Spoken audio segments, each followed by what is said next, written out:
pessoal, vamos finalizar então na aula de hoje os nossos assuntos sobre TI e decisão aplicadas à logística, ok?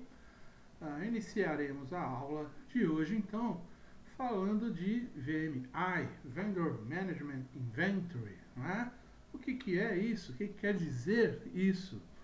O estoque administrado, gerenciado pelo fornecedor. É um sistema para otimizar o desempenho da cadeia de suprimentos, ok?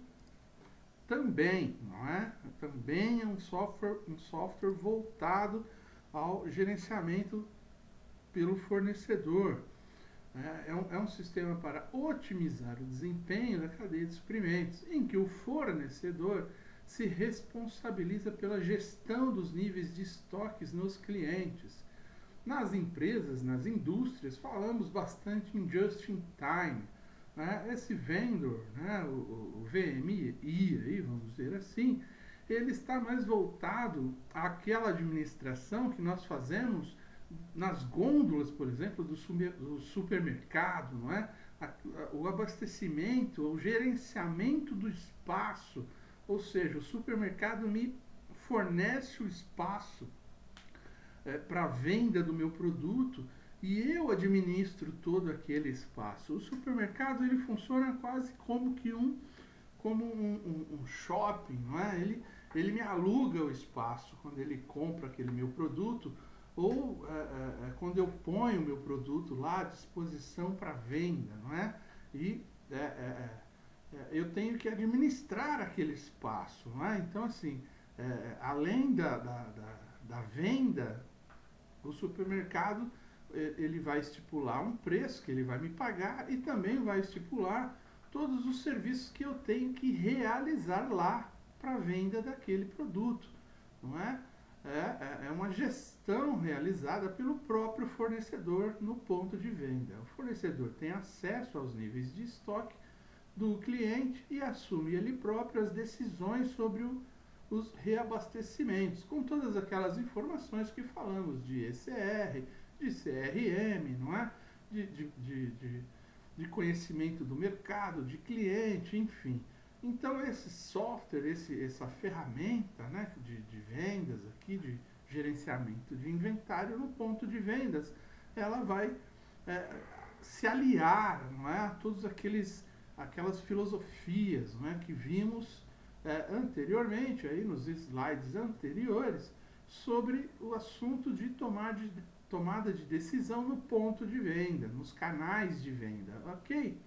O VMI se integra na cadeia de abastecimento como forma de estabelecer uma real colaboração e partilha de informações entre o fornecedor e o cliente, utilizando aí a internet, utilizando o EDI, utilizando, enfim, todas as ferramentas que discutimos, verificando detalhadamente a utilização de soluções, não é?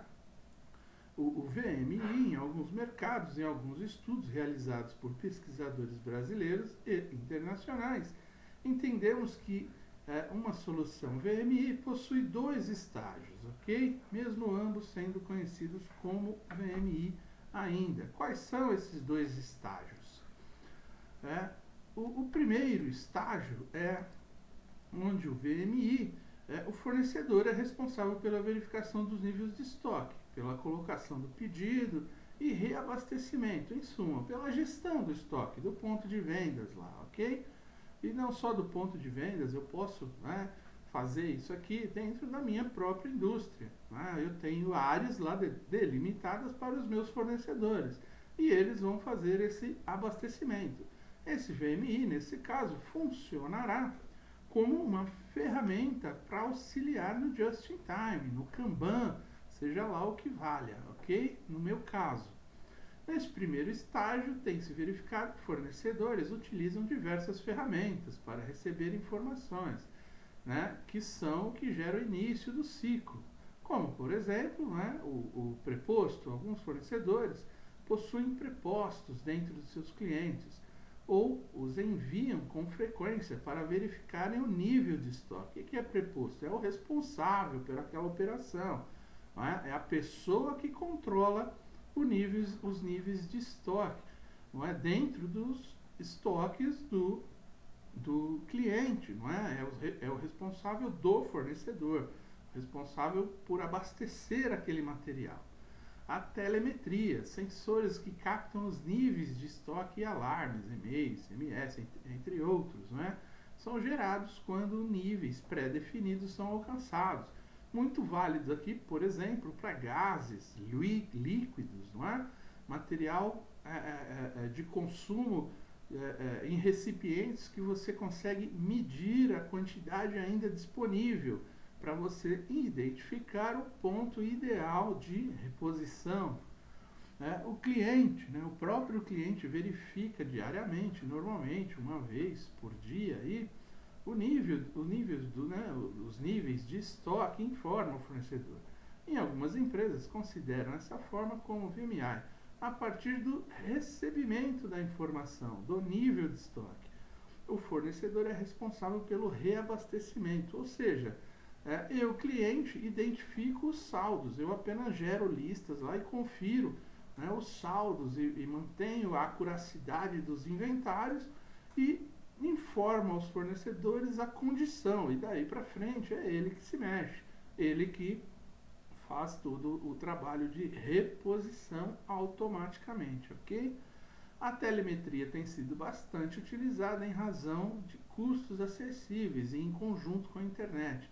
Possibilidade de acesso às informações de nível a qualquer momento, em qualquer lugar. Ou seja, se você usa aí, já tem o EDI, se você já tem troca de informações pela internet, o que você vai fazer? Você vai colocar uma ferramenta de gestão de estoque lá com lotes mínimos, ponto de reposição, lote de segurança, lote de encomenda, enfim.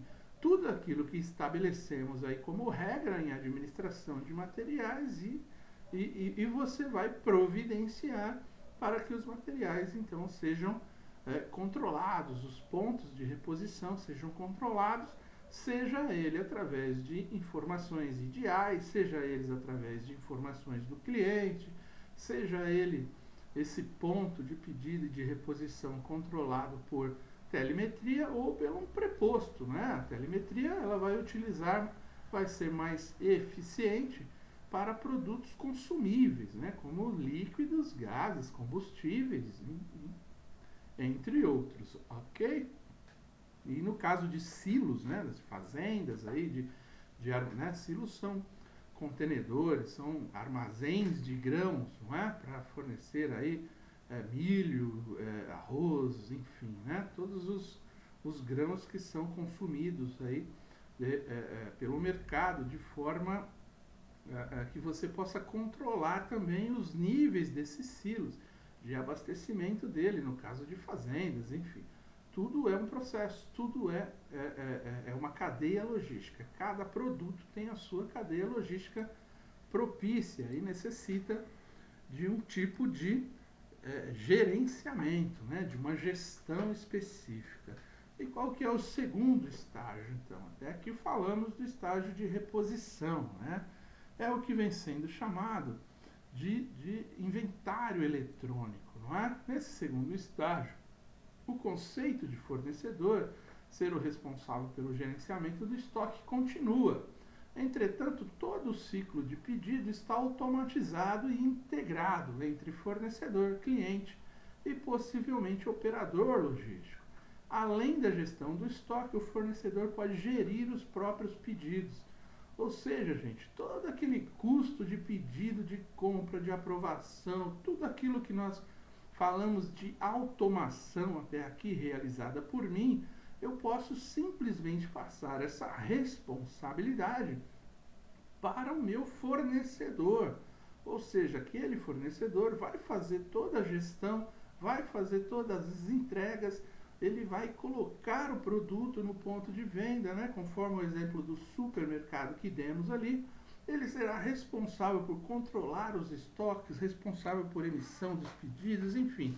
Ele fará tudo, dentro de softwares que conversarão aí, trocando informações via EDI, por exemplo, uma solução, e o fornecedor ele tem a responsabilidade de garantir a venda daquele produto para mim, né? Ou o abastecimento da minha linha de produção, por exemplo, ou o abastecimento do meu armazém, né? na minha área de estocagem, ele vai controlar os saldos, ele vai fazer a emissão, ele vai fazer tudo.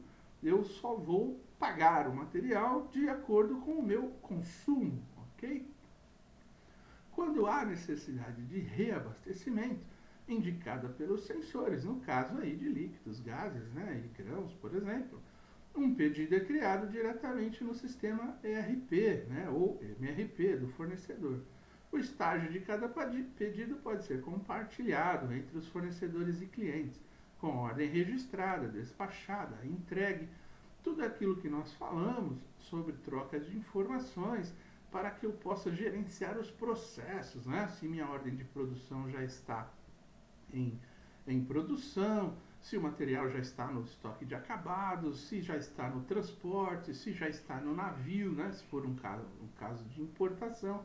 Enfim, todo o gerenciamento da cadeia logística dentro do software, né? Dentro da gestão que eu faço, né? Utilizando o software como ferramenta de informação e comunicação, ok? Algumas literaturas afirmam que a maior parte dos benefícios do VMI é encontrada no segundo estágio, que é esse estágio que estamos falando aqui, ok? Pois o fornecedor gerencia toda a política de estoque, ordens, limites de estoque, quantidades de entrega, otimização de transporte, etc. Uma vez que no primeiro estágio o fornecedor é responsável somente pelo reabastecimento, não tendo liberdade sobre a política de estoque do cliente, ok? Então, acho que fica bem claro aqui os dois estágios. E como esses softwares, ele vai fazer a ligação de tudo aquilo que discutimos até aqui sobre tecnologia de informação, ok? São complementos. Uma ferramenta complementa a outra, para que você chegue no melhor possível resultado, principalmente em lucratividade, ok? Muito bom. Vamos abordar aqui então um novo assunto, que é o GPS, né? Bastante difundido hoje aí, utilizado por quase todos os motoristas aí, né? O Global Positioning System, é um sistema de posicionamento global. Durante séculos, né, a bússola foi utilizada como principal instrumento de orientação por qualquer um que quisesse se aventurar por locais desconhecidos, né, na terra, seja em terra, no mar ou no ar. Porém, a chegada da era espacial trouxe uma tecnologia que acabou deixando obsoleta não só a bússola, mas também até mesmo o ato de pedir informações. O próprio GPS, né, o sistema, né, de posicionamento global aí por satélites, não é? O GPS, ele é elaborado, não é, por um sistema de satélites e outros disponíveis, com uma função básica de prestar informações precisas sobre o posicionamento individual no globo terrestre. Então, o GPS trocará informações com esses satélites e fará o posicionamento, né, de quem está fazendo a pesquisa naquele momento, ou de locais que você pretende encontrar, ok? Muito bom. O sistema está plenamente ativo desde 95 e foi criado pelo Departamento de Defesa americano para fins militares, mas também pode ser aproveitado pelo meio civil, principalmente na aviação. Uma constelação de 24 satélites é o elemento principal do aparato, enviando informações para que qualquer dispositivo receptor calcule sua posição usando um processo chamado de trilateração, ok? É um sistema de satélites, aí, sendo 24, mais ou menos, né? Isso no dia a dia aí vai se alterando, vai melhorando, né? As possibilidades, enfim, novos sistemas vão surgindo. E esse processo de trilateração é o cálculo, não é? É o cálculo de área, o cálculo de ângulo, enfim. tudo aquilo que envolve o posicionamento para que você consiga ter com perfeição o seu posicionamento. Nesse processo, um mínimo de 4 satélites que estejam próximos do receptor fica constantemente enviando sinais de rádio contendo a posição atual do satélite e o instante em que aquele pulso foi emitido, ok? Uma explicaçãozinha do conceito aí de trilateração, ok? Com a utilização desses 4 satélites. Perfeito? Muito bem. O cálculo é feito comparando o tempo em que o sinal foi enviado com o momento em que ele foi recebido. Viaja na velocidade da luz e aplicando algumas correções. É possível determinar a distância exata entre o receptor e o satélite. Estamos aprofundando detalhadamente esse assunto, porque é um assunto bastante recorrente aí para quem controla frota, para quem controla caminhões, não é, em translado, ou seja, se movimentando, quais são os pontos de parada ideal, qual é a velocidade ideal, constante daqueles veículos e tudo mais que o valha, ok? Cruzando essas informações com a de 3 outros satélites na área, obtém-se a posição do receptor, além da latitude e longitude. O sistema de trilateração também permite saber a altura do receptor em relação ao nível do mar. Tudo isso são informações relevantes para controle de frota em movimento, ok? Muito bom. O serviço GPS é útil em praticamente todas as situações e profissões em que seja necessário obter uma localização precisa, incluindo viagens em alto mar, não só transportes terrestres, transportes aéreos, transportes aquaviários, ok? Transportes no alto mar, expedições em áreas remotas da Terra e principalmente em todas as áreas da aviação. Acabamos de falar aí, ar, terra e água, ok? Outra aplicação bastante explorada é a localização dentro das cidades, permitindo que os motoristas se localizem sem complicações, com a ajuda do mapa equipado no aparelho. Então, se você tem um software de GPS nos seus caminhões, nos seus VUCs, né, que são os caminhõezinhos menores que fazem aquela entrega porta a porta, você consegue controlar muito bem as entregas realizadas, o ponto exato do caminhão, os pontos de trânsito para desvios, enfim, todo esse controle via satélite para você otimizar o seu transporte. O mercado de receptores de GPS para veículos teve uma grande alta no Brasil nos últimos anos, sendo que hoje é possível encontrar aparelhos aí por preços bastante baixos, né? E coloco um valor aqui só como exemplo, mas temos aí condições de ter GPS em praticamente todos os veículos.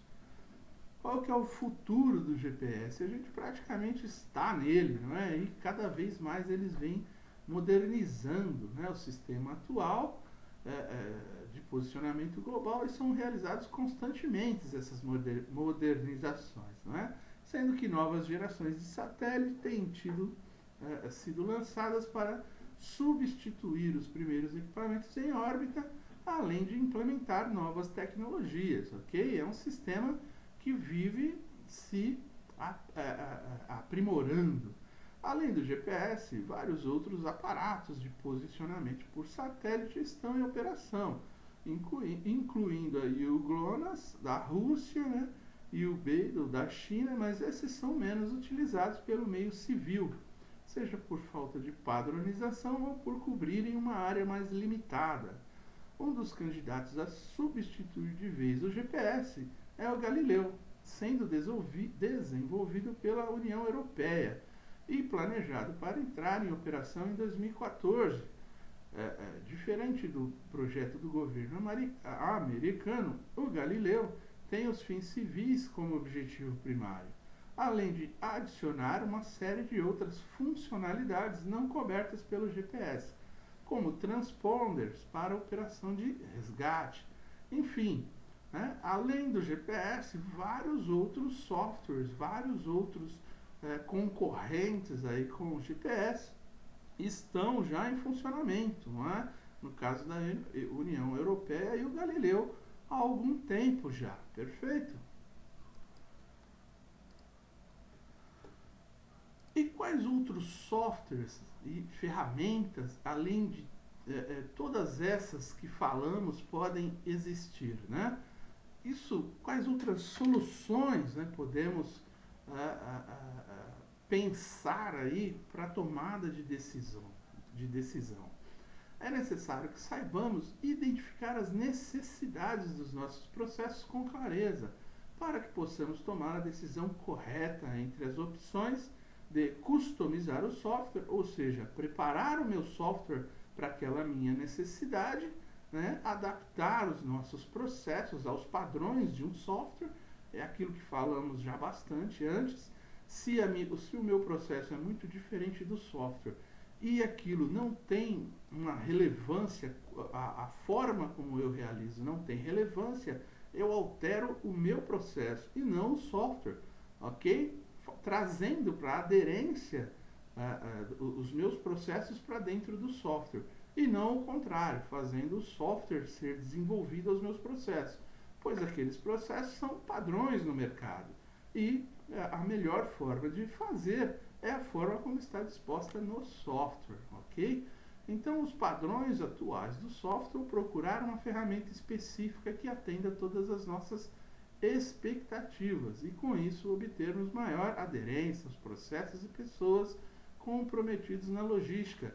Ou seja, quando eu falo de customização, eu posso, ao invés de customizar o meu software, o ERP, que é um software padrão e muito caro, né, fazer esse tipo de desenvolvimento dentro dele, eu procuro uma solução, não é? Aqueles softwares que nós citamos anteriormente, que eles vão se interligar, se interrelacionar com esses softwares maiores, trazendo aquelas informações específicas, como citamos lá, controle de importações e exportações, controles de pagamentos de fretes e outras coisas, né? E podem existir outros aí, como controle de produção, softwares específicos, construídos com uma finalidade que é mais aderente ao meu processo produtivo, às minhas necessidades de serviços, de controles, e que vão se somar aos softwares ERP. Então,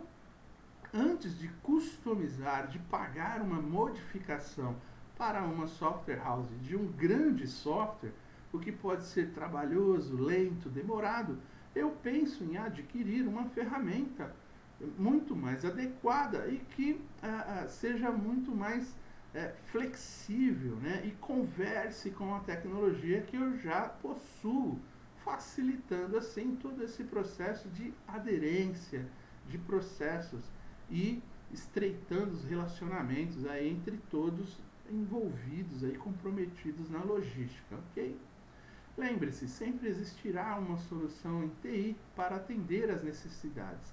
Porém, vale pensar antes se nossa necessidade não é apenas um capricho.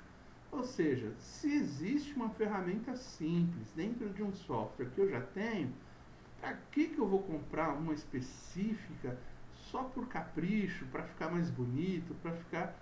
Então, assim, pensar muito bem. É óbvio que todo mundo gosta de tecnologia bem desenvolvida e a aderência é a busca pela excelência, não é isso?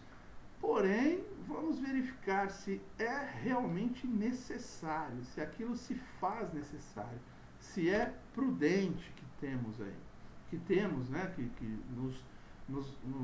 nos demos ao luxo de comprar uma tecnologia.